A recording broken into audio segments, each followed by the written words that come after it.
Hi, I'm Daniel from splmixing.com and you're watching Mix Rescue. Mix Rescue is divided into 3 parts: mix preparation, mixing, and review. For Mix Rescue submissions, send your files and download links to daniel@splmixing.com with the email subject Mix Rescue. Welcome to part 1.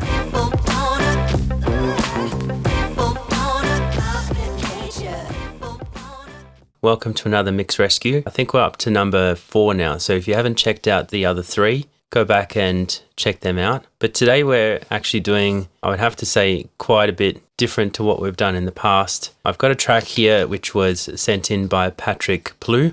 He's got a song which has elements of surfy guitar meets 80s meets prog rock. What else? It's got glockenspiel, it's got strings, it's got guitars galore, it's got opera singing.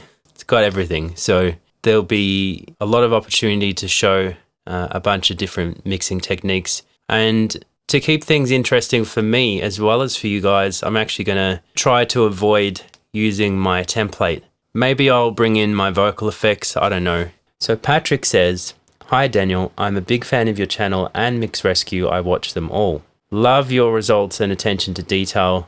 I'm a multi-instrumentalist from Montreal, Canada, and I mixed this song a few years back in Studio One. I think the song is great, catchy, melodic, complex, unique, but I was never happy with the mix since it was not easy to mix. I would love for you to give it a fresh, fat-sounding revamp with your unique style. I think it will improve it. I want those acoustic and electro drums to sound in your face and punchy with all the other instruments kind of floating around in a unique way. Spacey and weird, but without sounding overmixed and overproduced, i.e. not natural. Hope you'll like the song and consider it. Keep up the awesome work." All right, let's go check this song out, shall we? So this is what Patrick sent in.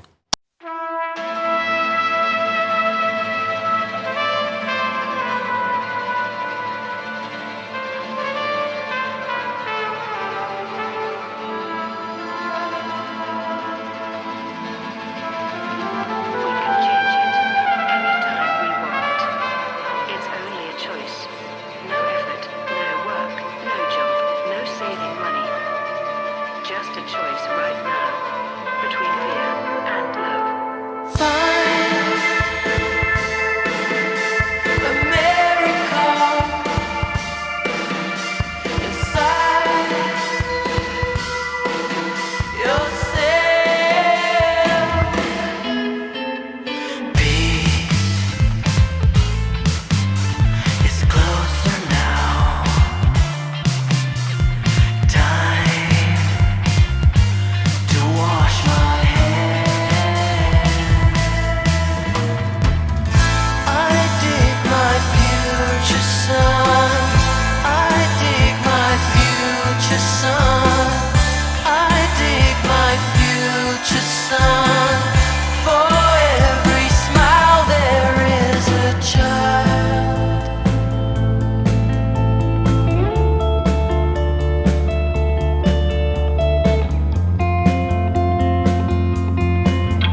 So for a song that has that many different style changes in it, on paper I wouldn't have thought it would work, but I think that flows pretty well. It's got some badass bass guitar, really nice, beautiful melodic lines in there. I love the arrangement.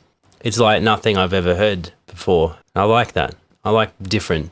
I think the biggest hurdle in this particular mix is going to be figuring out how to get those different sections to flow into each other. I mean, there's a lot of different scene changes because you've got the really hard rock stuff happening. Got some opera singing. And then you've got these other kind of surfy guitar sort of stuff happening. Beautiful strings coming in at the end here.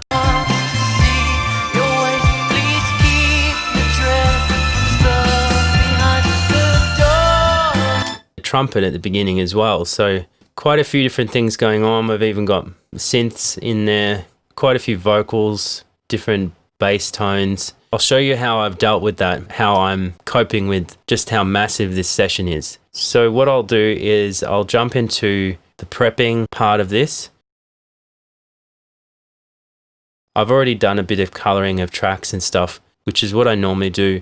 These markers, they were imported from Patrick's session, made it a lot easier. Drums are blue, all those things that you would have seen in previous mix rescues that I've done. So I'm going to save this session and I'm going to open the one that I've prepped. So you'll notice now all the colors are spread out. And the reason why in this new session, the only thing I've done is I've split some of the tracks so that they're in particular sections. So this is one section, that's another section. I feel like it makes it easier for me to mix it because there was so much going on. And the way that I've split it is that if a track went across multiple sections, I cut it up, I split it out to separate tracks, and then each of those tracks was sent to an aux track. And you'll see down the bottom of the session here, what I've done is I've got auxes that control all of those tracks that cross multiple sections. As we mix it, I will see the audio come up on these channels and I can work from left to right throughout the song. And you can see there I've done a bit of a balance. I put a limiter on there just so that nothing peaks. As we play through the song, it will go from left to right.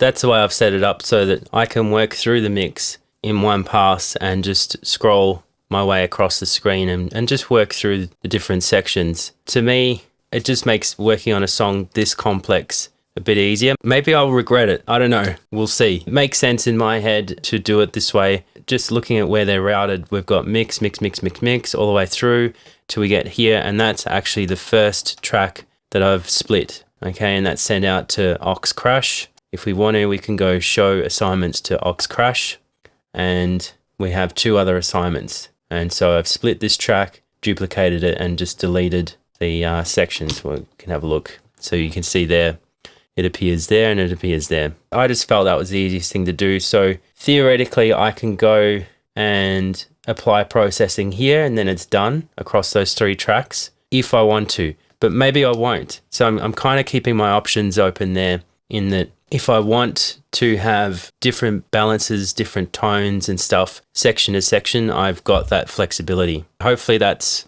something that'll work out, and hopefully I don't run out of tracks. So maybe I'll regret this. In fact, I'm not going to import my drum template because I know it's a lot of tracks. We'll see how we go. Otherwise, I might have to rethink my entire strategy here. I know I'm taking a risk doing it this way, using this many tracks, but we'll see how it goes. All right, thanks for watching. I'll see you in the next part of this Mix Rescue.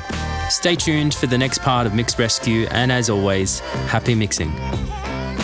Let us know if you enjoy this series by giving it a like, share the video, and subscribe to SPL Mixing, remembering to ring that notification bell so that you don't miss a future upload.